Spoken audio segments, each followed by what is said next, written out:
What is the definition of a rogue state?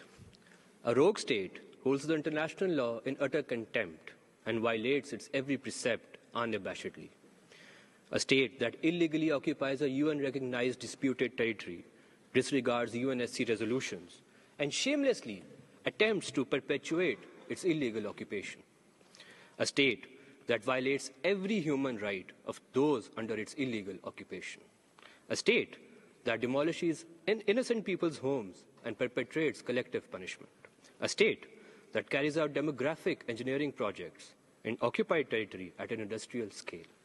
A state that blatantly contravenes the UN Charter and violates the sovereignty of other states. A state that constructs its political edifice on racial, communal, and ethnic hatred and polarization.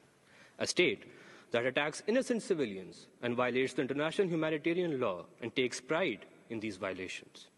And a rogue state does everything to evade accountability for its crimes.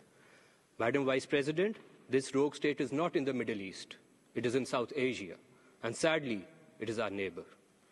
India, as a rogue state, gives tough competition to others in quest to surpass them.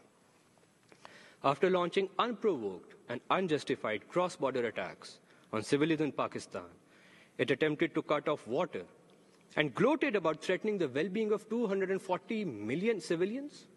This rogue state, due to its reckless behavior, brought the entire region to the precipice of a nuclear war. Madam Vice President, this rogue state supports, fuels, funds, and above all, its political leadership takes credit for peddling state-sponsored terrorism in Pakistan. This rogue state not only stifles any dissent within its territory, but assassinates dissidents extraterritorially in other sovereign states. Madam Vice President, while the list of crimes committed by this rogue state can go on, the pain and suffering inflicted by its terror sponsorship is deeply personal for many, including myself. Mr. Hidayatullah Jamod, a serving government officer, was not only a classmate, but a personal friend who lost his life in Balochistan last month at the hands of terrorists armed and supported by India. He symbolized hope and courage that countless Baloch youth associated with. His only crime was that instead of falling prey to the propaganda of these Fitna al-Hindustan terrorists, he invested his life in the future of Pakistan and endeavored to serve his motherland.